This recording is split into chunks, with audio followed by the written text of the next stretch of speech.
Hi everyone. Today gold rate and silver rate updates பார்த்துடலாங்க. Daily அப்டேட்ஸ்க்கு நம்ம சேனலை மறக்காமல் சப்ஸ்கிரைப் பண்ணிக்கோங்க. டுடே பார்த்தீங்கன்னா ஆகஸ்ட் 20. கோல்ட் ரேட் பார்த்தீங்கன்னா 24 கேரட் 1 கிராம் 15,927 இருக்குங்க. ஒரு சவரன் பார்த்தீங்கன்னா 1,27,416 ரூபாய் இருக்குங்க. 22 கேரட் பார்த்தீங்கன்னா 1 கிராம் 14,600 ரூபாய் இருக்குங்க. ஒரு சவரன் பார்த்தீங்கன்னா 1,16,800 ரூபாய் இருக்குங்க. சில்வர் பார்த்தீங்கன்னா 1 கிராம் 260 ரூபாய் இருக்குங்க.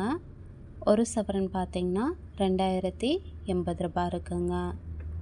எஸ்டர்டே ரேட் கம்பேர் பண்ணும்போது பார்த்தீங்கன்னா gold rate and silver rate ரெண்டுமே நல்லாவே இன்க்ரீஸ் ஆகிருக்குங்க. டுடே பார்த்தீங்கன்னா 24 கேரட் 1 கிராமுக்கு 430 ரூபாயும் ஒரு சவரனுக்கு 3,440 ரூபாய் இன்க்ரீஸ் ஆகிருக்குங்க. 22 கேரட் பார்த்திங்கன்னா 1 கிராமுக்கு 395 ரூபாயும் ஒரு சவரனுக்கு 3,160 ரூபாய் இன்க்ரீஸ் ஆகிருக்குங்க. சில்வர் பார்த்திங்கன்னா 1 கிராமுக்கு 10 ரூபாயும் ஒரு சவரனுக்கு 80 ரூபாய் இன்க்ரீஸ் ஆகிருக்குங்க. Daily gold rate and silver rate updates தெரிஞ்சுக்க மறக்காமல் சப்ஸ்கிரைப் பண்ணிக்கோங்க. தேங்க்யூ.